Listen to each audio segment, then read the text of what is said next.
इस कहानी की शुरुआत हुई एक टाउन को दिखाने से। हम विंसेंट नामी आदमी को देखते हैं जो एक स्टोर में जाकर आसानी से शराब की बोतल चुरा लेते हैं। दुकान के मालकिन को पता भी नहीं चल पाता। हम जान पाते हैं कि स्टोर के बाहर विंसेंट का बेटा खड़ा है जिसका नाम इयान है। उसके पास कुछ जादुई ताकतें हैं जिनमें से एक ये भी है कि वो झूठा सीन क्रिएट कर सकता है, जैसे कि वहम वगैरह, जो चीज असल में हो भी नहीं रही होती। और इयान सबको वो झूठा ख्याल दिखा सकता है। देखने वाले इंसान को उस झूठ पर यकीन करना ही पड़ता है क्योंकि वो बिल्कुल सच लगता है। अपना एक जादू इयान स्टोर की मालकिन पर भी चलाता है। यही वजह है कि उसकी डैड आसानी से शराब की बोतल चुरा लेते हैं। इयान की ताकतों की वजह से ये पहले भी कई सारी चोरियां कर चुके हैं मगर आज तक पकड़े नहीं गए। विंसेंट चोरी करके स्टोर से बाहर आ गया। यहाँ से कुछ लड़कियां गुजर रही थी। एक लड़की इयान के कान में कुछ कह जाती है जिससे उसका ध्यान भटक गया और उसका जादू टूट जाता है। दुकान की मालकिन देख लेती है कि शराब की बोतल्स गायब है। उसे पता चल गया कि वो आदमी उन बोतल्स को चुरा ले गया है, इसलिए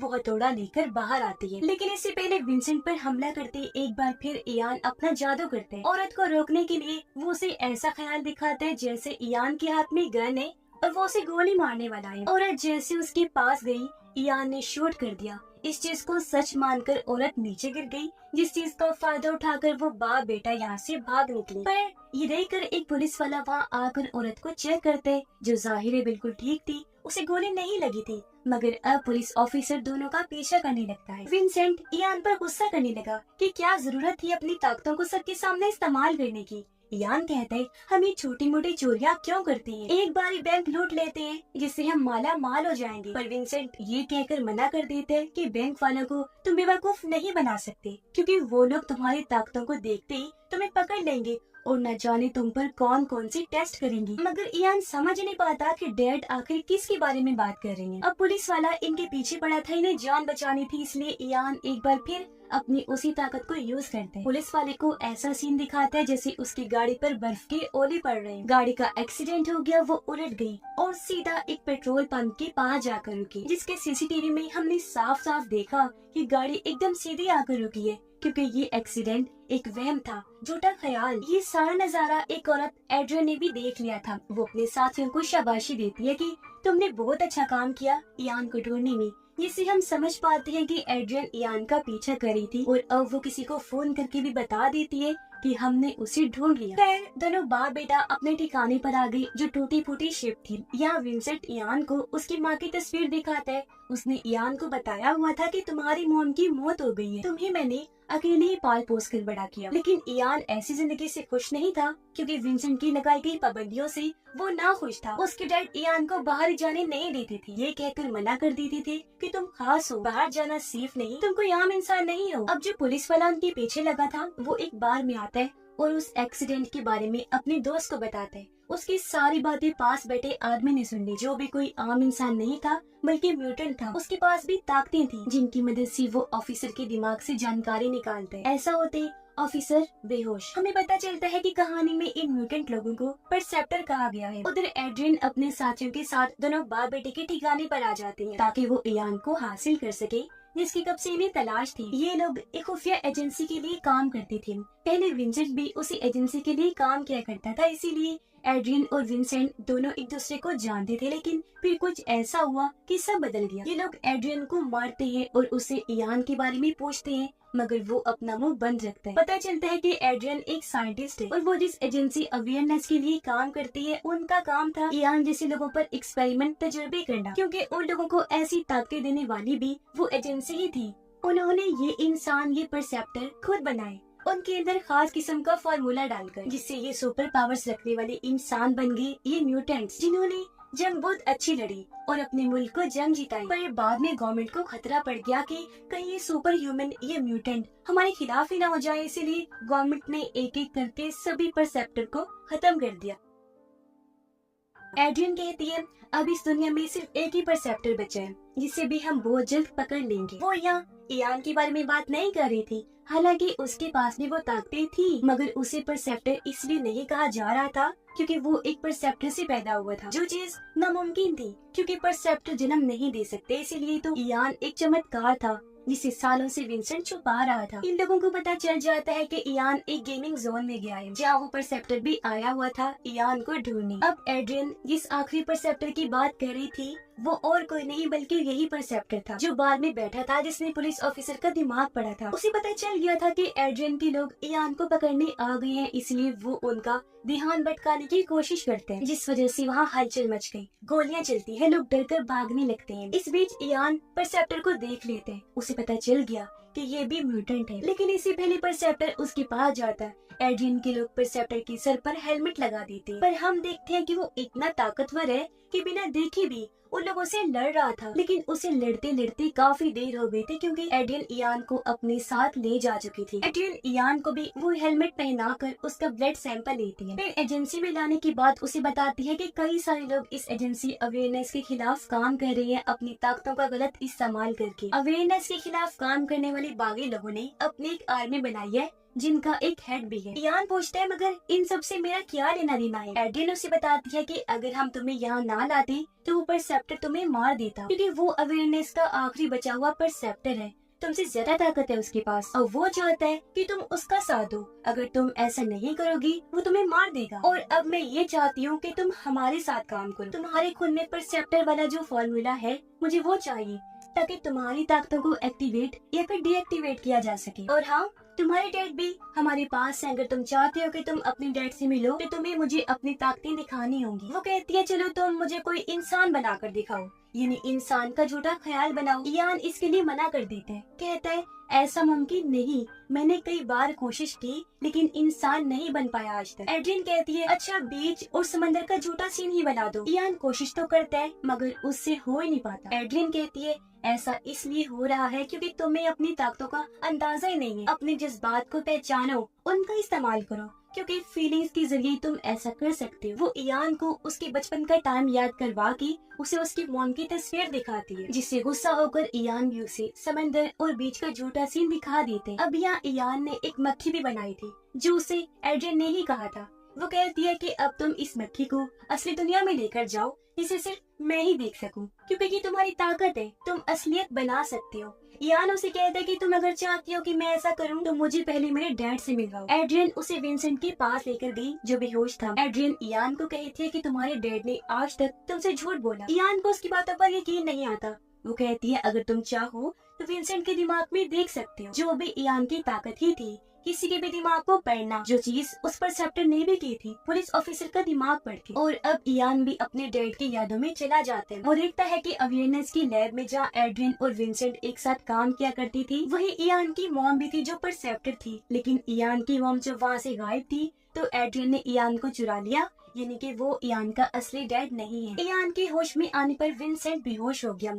एड्रियन उसे कहती है कि इस आदमी ने तुम्हें धोखा दिया, सारी जिंदगी तुम्हें अंधेरे में रखा, क्या पता तुम्हारी मॉम जिंदा हो। एड्रियन अपने बॉस से मिलकर उन्हें बताती है कि बेशक इयान ताकतवर है, लेकिन अगर वो अपनी तीसरी ताकत को भी समझ जाए तो हम बागी लोगों के हेड को मार सकते हैं।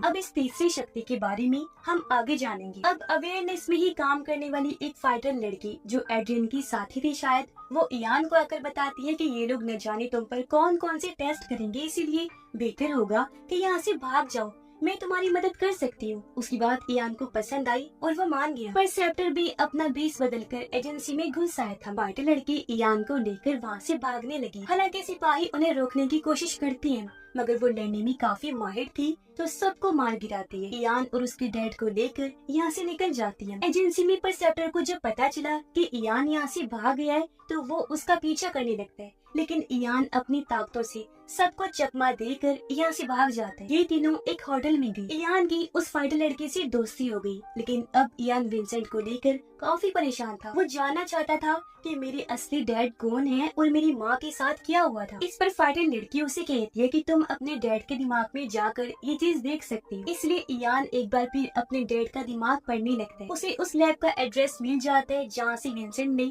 इयान को चुराया था। इयान अपने डैड से काफी गुस्सा था कि सारी जिंदगी आपने मुझसे सच छुपा के रखा, और अब क्योंकि उसे उस लैब का एड्रेस मिल गया था तो इयान सोचता है कि कहीं मेरी माँ वही ना हो, इसलिए वो लैब में जाने का फैसला करते हैं। मगर वहाँ जाने के लिए उसे पैसों की जरूरत थी, इसीलिए वो अपने डैड की मना करने के बावजूद भी बैंक से कुछ पैसे ले लेते हैं नकली चेक के जरिए। हालांकि कैशियर को इस बारे में पता चल गया था। कुछ लोग उनके पीछे बढ़ गए, लेकिन वो उन्हें भी चकमा देकर वापस होटल में आ जाती है। विंसेंट को जब होश आई, इयान उन्हें बताता है कि मैं उस लैब में जा रहा हूँ जहाँ मेरी माँ थी। हालांकि विंसेंट उसे समझाता है कि मैंने तुम्हें बचाने के लिए सारी जिंदगी तुमसे झूठ बोला, पर क्योंकि इयान को विंसेंट पर भरोसा नहीं था इसीलिए वो फाइटर लड़की के साथ लैब जाने के लिए निकल जाते, पर एड्रियन उन्हें ट्रैक कर लेती है। उसे पता लग गया था कि वो दोनों कहाँ जा रहे हैं, पर सेप्टर को भी ये बात पता थी इसलिए वो एड्रियन के लोगों को जो वहाँ आ गए थे उन्हें मार देते। इयान और फाइटर लड़की लैब के अंदर आकर तलाशी लेने लगते हैं।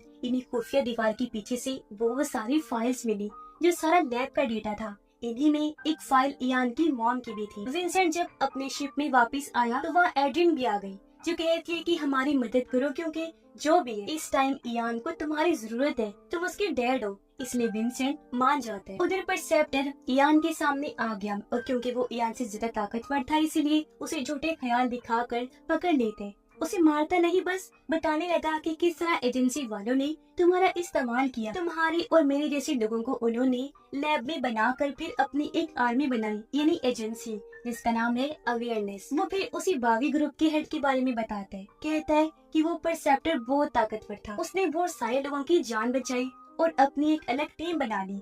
यही वजह है कि एजेंसी वाले उसके पीछे लगे हुए हैं ताकि उसे ढूंढ कर मार दे। वो बताता है कि मुझे वो फार्मूला चाहिए ताकि मैं अपने जैसे और भी लोग बनाऊं और दुश्मनों से बदला ले सकूं क्योंकि परसेप्टर बच्चे पैदा नहीं कर सकते। इस पर इयान कहते हैं तो फिर मेरा जन्म कैसे हो गया? परसेप्टर जवाब देते हैं इसीलिए तुम खास हो। ये सच में एक चमत्कार है। तुम पहले ऐसे इंसान हो जो परसेप्टर से पैदा हुए। तब यहाँ पर एड्रियन के आदमी आ जाते हैं इसलिए परसेप्टर इयान और फाइटर लड़की को वहाँ से भेजकर खुद एड्रियन के लोगों से लड़ने लगता है। वो कुछ देर तो झूठा ख्याल बना लेता है लेकिन फिर पकड़ा गया। उसके चेहरे पर जैसे हेलमेट लगाया गया, अब वो अपनी ताकतों को इस्तेमाल नहीं कर पा रहा था। जबकि इयान और फाइटर लड़की यहाँ से भाग गई। एड्रियन के लोग परसेप्टर को लैब ले आए। वो उसकी बॉडी से फार्मूला निकालने की कोशिश करते हैं मगर वो ये जानकर मायूस हो गए कि फार्मूला उसके डीएनए में मिक्स हो गया, क्योंकि असल बात तो ये थी कि उन लोगों फार्मूला कहीं खो गया था। परसेप्टर वहाँ से निकल जाता है और अब एड्रियन को इयान की तलाश थी। इयान फाइटर लड़की के साथ उस जगह पर गया जहाँ उसकी मॉम थी और आज यहाँ पहली बार वो अपनी मॉम से मिलते। उनकी हालत ठीक नहीं थी, वो सदमे की वजह से कोमा में थी, साथ ही काफी जख्मी भी थी। अपनी माँ की ये हालत देखकर इयान को बहुत गुस्सा आता है। उसे लगा कि शायद वो मर चुकी है, पर तब यहाँ पर सेप्टर भी आ गया। वो इयान को कहते हैं कि तुम्हारी माँ अभी जिंदा है। इसलिए इयान अब अपनी ताकतों की मदद से अपनी माँ के दिमाग में जाते हैं जहाँ उसे अपना बचपन नजर आते। उसे पता चला कि एड्रियन जिस फार्मूला के पीछे है वो दरअसल इयान की माँ ने ही बनाया था और उस चीज की याद उन्होंने इयान के दिमाग में डाल दी ताकि हर किसी को उस बारे में पता न चल सके। और अब असली दुनिया में परसेप्टर उस याद को लेने की बहुत कोशिश करते हैं। हालांकि इयान उसे ऐसा करने तो नहीं देता, लेकिन इस जोर जबरदस्ती की वजह से इयान की मॉम की मौत हो जाती है। इस बात से इयान को बहुत दुख हुआ, साथ ही उसे काफी गुस्सा भी आता है और अब वो अपना गुस्सा एड्रियन और उसके साथियों पर निकालना चाहता था जो वहाँ पहुँच भी गए थे। और अब यहाँ इयान की तीसरी ताकत भी सामने आई और वो ये थी कि वो एक साथ कई सारे लोगों के दिमाग को कंट्रोल कर सकता था। ऐसे उसने बहुत सारे लोगों को मार गिराया मगर कोई उसका कुछ बिगाड़ नहीं पाता। तभी उसे रोकने यहाँ विंसेंट आ गया। वो खुद को शूट ही कर लेते हैं जिससे इयान अपने होश में आ गया और अब आखिरी बार वो अपने डैड के दिमाग को चेक करते।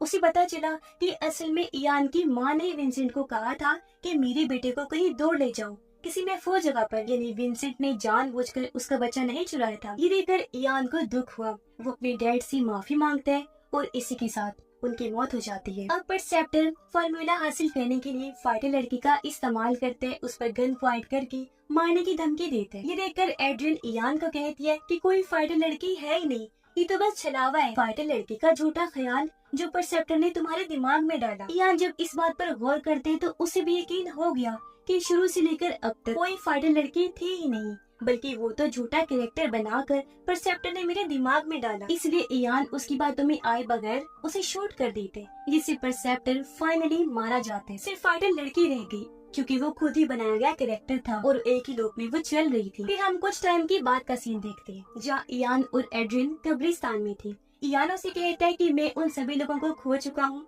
जो मेरे अपने थे, जिनको मेरी परवाह थी। एड्रियन उसे कहती है कि हमें है तुम्हारी परवाह क्योंकि हमें वो फार्मूला हर हाल में चाहिए जिसके लिए हमें तुम्हारी जरूरत पड़ सकती है, क्योंकि अगर वो फार्मूला मिल गया तो लाखों लोगों की जान बच सकती है। इस पर इयान कहते हैं मैं ये सोच कर बताऊंगा और वो यहाँ से चला जाते हैं। एड्रियन का बॉस उसे कहता है कि तुमने इयान को क्यों नहीं मारा, वो अब हमारे किसी काम का नहीं, क्योंकि उसके पास फार्मूला जो नहीं है। इस पर एड्रियन कहती है कि अगर मुझे लगा कि वो हमारे किसी काम का नहीं तो मैं उसे खुद ही मार दूंगी। इयान उनकी ये बातें सुन लेते हैं और उसने पक्का फैसला कर लिया था कि मैं उनका साथ नहीं दूंगा, क्योंकि उसे पता चल गया था कि एड्रियन इस बात से अनजान है कि वो फार्मूला मेरे दिमाग में है जो मेरी माँ ने डाला। और